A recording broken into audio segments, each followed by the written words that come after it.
Hi guys, today I'm going to show you how to download and install Mozilla Firefox on your Windows operating system. So open any browser and type in the address bar www.mozilla.org and hit enter. Now here you can see there is a download Firefox button. Click on it and within a few seconds installer will be downloaded. So as you can see that Firefox installer has been downloaded, and then click on it and Firefox browser installation has begun. Now Firefox browser has been installed and launched.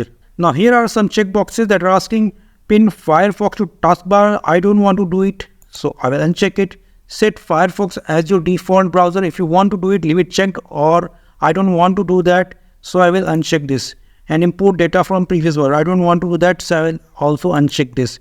And click on save and continue. Now click on skip, again click on skip and click on start browsing. So Firefox has been completely set up. So if this video helped you, please do like and subscribe my channel.